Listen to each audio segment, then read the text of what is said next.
c'est un peu le coup classique, ben, vous allez vous promener dans la rue, vous ne vous sentez pas bien, vous allez entendre quelqu'un qui dit « Oh, t'as vu cette conne ?» Ben, d'office, ce sera pour votre pomme. C'est évidemment de nous qu'on parle. Pourquoi? Parce qu'on va prendre ça négativement, parce qu'on n'est pas bien. Si on est en pleine forme, on ne va même pas entendre qu'on a dit ça. Donc, c'est vraiment par rapport à ces aspects-là. Alors, je vais un peu vous parler du cycle de transformation, qui sont des phases tout à fait naturelles, qui nous aident aussi à aller au-delà. Qu'est-ce qui se passe? Tout d'abord, je réalise qu'il y a un problème. Par exemple, ma voiture tombe en panne. Ah, ma voiture tombe en panne. Non, elle tombe pas en panne. Je reste. Tu vas pas tomber en panne. Non, il y a encore de l'essence. Elle est planquée. Ça me était vide, mais elle est planquée. L'essence, vas-y. Bon. Hop. Bon, ben on est confronté au problème. Il n'y a plus d'essence. Qu'est-ce que je vais faire? Comment je vais m'en sortir? Ouh là là là là là là. C'est le chaos. On est perdu. On ne sait pas quoi. On va regarder à gauche, à droite. Oh, ouf. Soit une voiture qui arrive, soit on va voir qu'il y a une pompe à essence pas trop loin. Et après, ben voilà, la pompe à essence est là, il faut y aller. On réorganise. Et après, youpi, j'ai mon essence, je peux redémarrer. Ce sont tous des cycles qu'on peut avoir pour les apprentissages. Par exemple, les enfants qui vont apprendre la couleur, mais avec les mains, là. Je ne sais plus comment ça s'appelle, mais voilà. Hein, ils vont mettre un... C'est quoi cette matière vert? Comment? Après, hop. Ah, tiens, ça fait ça. Et après, bon, ben, ils vont commencer à jouer et à mettre des formes comme ça par rapport au dessin et faire un beau chef-d'œuvre. Ou encore quand on apprend le tricycle, le vélo. Bon, ben, on voit cet engin là, pas très très rassurant. 4 roues c'est mieux, surtout quand on commence. Alors nos parents nous mettent dessus. Oula, oui, ok. Et ensuite, ben, je ne sais pas 2 fois trop comment faire pour rouler, etc. Hein, je suis dans la phase chaos. Et ensuite, bon ben voilà, j'ai trouvé comment faire. Et après, je compare avec le tricycle, etc. Donc, ces phases, on les fait pour les apprentissages, pour traiter des traumas, pour passer à travers, pour intégrer des expériences. En gros, qu'est-ce qui se passe? Ben voilà, il y a quelque chose qui se passe ou sinon je ne serais pas là. C'est quelque chose d'assez clash, de ferme, clac, boum. Ensuite, je résiste. Non, j'ai pas envie d'aller. Je traîne avec les 4 fers. Là, je dois faire preuve de douceur avec moi. Par après, je suis confrontée à la réalité. Le problème, il est là. Point. C'est encore assez ferme. L'erreur que généralement les petits font, c'est que problème-solution. Problème-solution, on bypass le chaos, qui nous donne l'énergie d'aller de l'avant et qui nous permettent vraiment de solidifier les problèmes.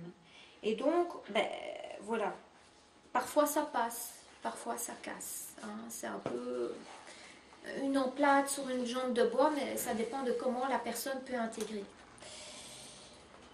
Le chaos, eh bien là, on n'a pas de solution, on ne sait pas quoi faire. Et là, la solution, elle vient de nos tripes, elle vient de notre essence divine, de notre intérieur. C'est pas le mental, ça vient vraiment du ventre. On a l'éclair de génie, on a l'insight qui vient à un moment donné.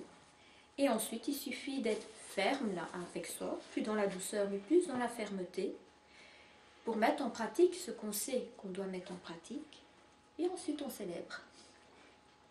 Et donc, tous les cycles sont comme ça. Ce sont des cycles naturels qu'on retrouve partout. Et on traverse des cycles plus ou moins facilement. Et certaines personnes ont des cycles favoris. Les victimes, elles aiment bien le chaos, parce qu'elles peuvent pleurer et demander de l'aide à tout le monde. Mais du coup, on l'entretient. C'est pas non plus le tout. Il y a des gens qui sont confrontants, qui aiment bien aller au front pour aller tester les gens ou quoi. Donc, c'est vraiment un peu de tout. Il y a des gens, bon, ben, ils passent même pas par la phase d'intégration. J'ai compris quelque chose, paf, je saute sur autre chose. Mais il faut quand même intégrer, ça prend du temps. Donc, voilà. Ce qui est intéressant, c'est que quand on est face à un problème, on peut voir où on est pour savoir comment réagir. Et bon, ben ouais, c'est encore le bordel, c'est le chaos, ok, comment je me sens par rapport à ça, et voilà. Et les cycles sont de plus en plus rapides au fur et à mesure qu'on a l'habitude.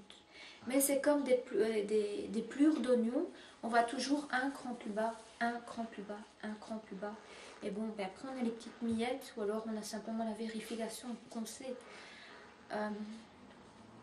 Par exemple, pour les personnes qui ont des difficultés à mettre les limites, bon, ben, au début, bon, ben voilà, déjà tenir les limites, c'est déjà un apprentissage. Et comme tout le monde, on va à l'excès et après on trouve le juste équilibre. C'est normal. Et après on change d'une situation à l'autre, c'est tout à fait normal.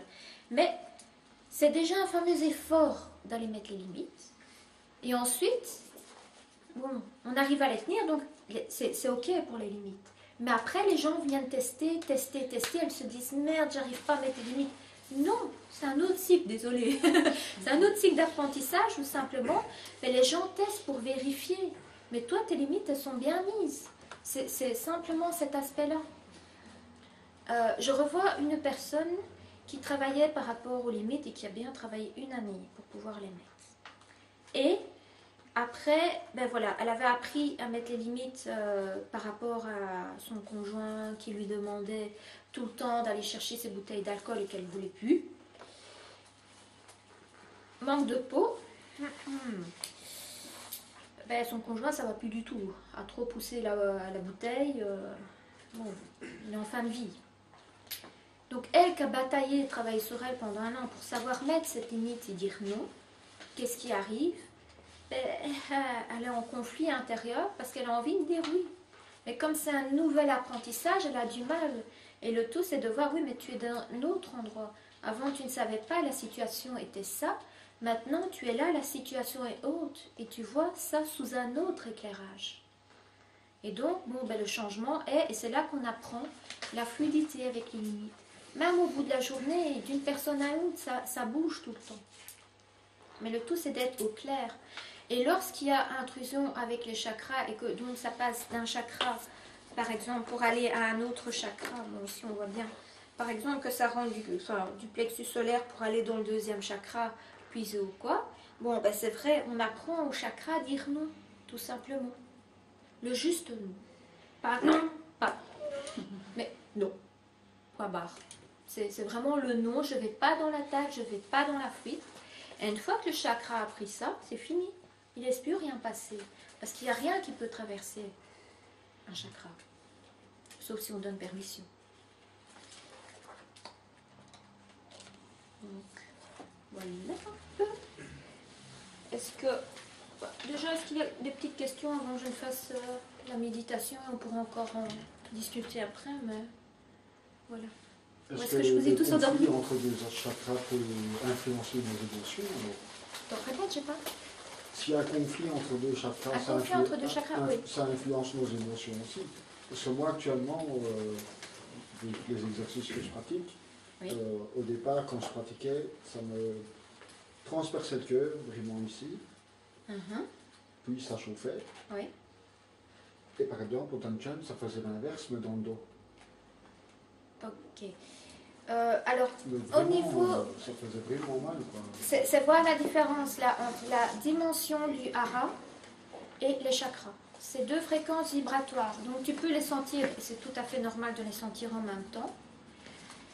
À savoir qu'effectivement, le dantium est intimement lié avec le deuxième, troisième et premier chakra.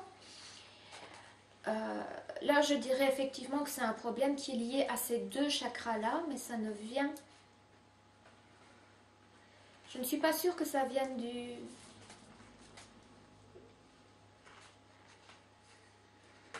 C'est principalement... Il y a un écho dans...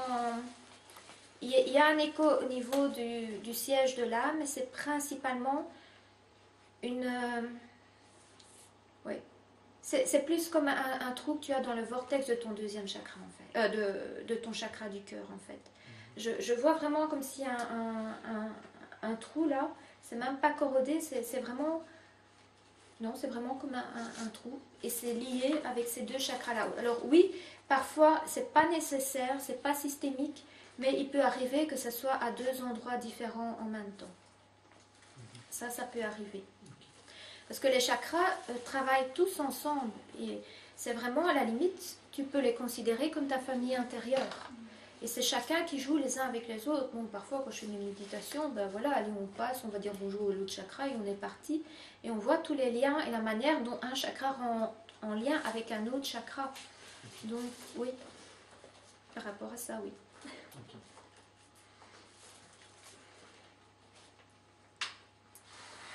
Ah oui, c'est pour demander aussi comment parler du hara. Oui. Donc, est-ce que ça circule aussi de partout dans le corps ou... Alors, le hara, oui, c'est dans la... Donc, à savoir, au niveau du hara, bon, j'appelle ça énergie, mais c'est pas vraiment d'énergie, c'est l'intention, la volonté et les sentiments, c'est un bon quantique. Mais oui, le dantian, le hara va nourrir, il va devant, derrière, enfin, tu as soit le hara complet, ou uniquement dantian, mais ça circule devant, derrière, en haut, en bas, et ça va vraiment aussi envoyer toute l'énergie au niveau des chakras en même temps, et au niveau du corps physique, parce que tout est intimement relié. C'est vraiment comme quand tu vas te servir la tasse de café, enfin, je trouve que c'est une chouette métaphore. Ben voilà, j'ai l'intention doit être avant, donc j'ai l'intention, mon énergie se met en mouvement, et après j'ai mon acte physique qui suit. Mais effectivement, ici on va faire un exercice, pourquoi ne pas intégrer ça aussi dans l'exercice, je sens bien. Tu vas voir, bon, ça va aussi à ces différents niveaux. Et tu peux aussi simplement déjà mettre tes mains là, pour vraiment déjà aussi le ressentir. Et oui, parfois il arrive, ben, comme j'ai dit, qu'il y ait des couacs au niveau de l'axe central, parfois c'est au niveau du dantian. Quand on n'ose pas faire les choix ou qu'on n'ose pas pleinement être ça, parfois tu as des dantians qui sont collés contre le dos carrément, alors qu'ils sont censés être au milieu du ventre, ou alors qu'ils sont plus sur le côté, ou alors parfois tu as carrément l'axe qui passe et qui passe pas, ou alors qui est déconnecté de l'axe. Tu as différentes possibilités, et là tu vas avoir impossibilité de faire des choix. En plus, bon, comme c'est pas lié à la terre, de l'autosabotage, commencer 36 000 choses sans les finir, tu vas vraiment les voir par rapport à ce genre de choses. De même, un manque d'énergie physique, parce que du coup, tu vas être fatigué, parce que ce n'est pas correctement relié dans la connexion, si l'axe central est aussi coupé à ce niveau-là. C'est vraiment ce qui va te donner l'énergie. Voilà, pour les femmes, pour les hommes aussi, allez. Quand on prend des poids lourds, on va se centrer sur le dantian, sur le hara, et on va porter plus facilement. De même, si on fait une course, quand on n'en peut plus ou quoi, on va simplement se concentrer dessus. L'effort physique est toujours là, il ne faut pas rêver. Hein.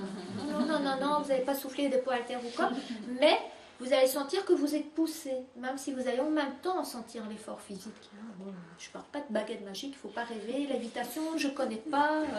Téléportation non plus. Désolée si vous voulez ça, c'est pas ici. mais voilà. Quand on voit concrètement, voyez des personnes, des grands maîtres des arts martiaux ou les gens qui font le karaté, ils sont concentrés à du 2000% pour casser les briques dedans. Avec les mains ou quoi, c'est véridique. Mais s'ils perdent leur concentration une fraction de seconde, qu'est-ce qu'on a? Quelqu'un qui se casse la main, c'est aussi, on me l'a raconté, j'ai pas vu, mais on me l'a raconté, donc voilà. C'était quelqu'un qui avait fait une blague, parce qu'il en avait marre de voir les karatékas casser les briques, alors manque de poids, la personne ne peut plus faire de karaté à cause de ça. Pas bien, mais voilà. Ou sinon, pour voir un peu par rapport à la présence qui va regrouper tous les aspects que j'ai mentionnés ici. En fait, on va vers de plus en plus de conscience de la réalité, conscience de son corps physique, conscience de ses émotions, sa vitalité, ses émotions, ses pensées. Une fois que je suis conscient de tout ça pour moi par rapport à moi, dans mon hara, je peux m'ouvrir à l'autre. Je commence à voir quoi? L'impact de la présence de l'autre. L'impact de la relation que j'ai avec l'autre. Là, je peux voir qu'est-ce que j'ai investi dans cette relation pour pouvoir changer ça. Ma position, ma constellation dans un groupe, l'impact que ça a. L'impact des cordes relationnelles, ça commence à devenir quand même de plus en plus compliqué, et l'impact de la transmission dans les cordes relationnelles. Donc, les cordes relationnelles partent de chez nous, elles partent du centre de notre chakra vers l'autre, et elles vont un peu se greffer en fonction Hein, voilà, si c'est une laitière, on n'a pas besoin d'avoir une grande relation spirituelle et intime avec. Bon, notre banquier, ça pourrait être intéressant, mais je ne crois pas tellement, donc non. Mais bon, si c'est un ami d'enfance ou quoi, bon, là oui, on va avoir des liens profonds. Dans toute notre vie, il n'y a qu'un maximum 10 personnes avec qui on a vraiment des liens profonds d'âme à âme. Enfin, qu'est-ce que je dis d'âme à âme? Noyau divin, âme à âme. On a ceux de cette vie-ci, on a ceux des vies passées, donc ça fait déjà un fameux lot. Heureusement, il ne faut pas se concentrer sur tout, sinon on deviendrait fou. Mais voilà. Pourquoi? Il n'y a qu'avec peu de personnes qu'on se montre vraiment authentiquement qui on est, comme on est. Pourquoi? Voilà, on ne va pas commencer déjà à se dévoiler au travail. Puis on a des amis qui sont bons pour ça, tu as des amis qui sont bons pour ça. Puis tu as des amis d'enfance, des amis intimes. La personne avec laquelle on est censé le plus se dévoiler, c'est son partenaire et son conjoint. Et ce n'est pas toujours le cas. Mais voilà, donc il y a très peu de personnes avec qui on a des liens véritables.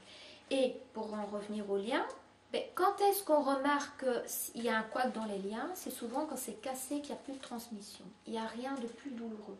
Mais là, c'est vraiment le vide, il n'y a rien qui passe. Rassurez-vous, c'est aussi corrigé. Mais bon, dans les corps relationnels, parfois on fait des projections fausses et on n'est pas lié à la personne, mais à l'image qu'on a de la personne. Ou parfois c'est par rapport à des objets aussi.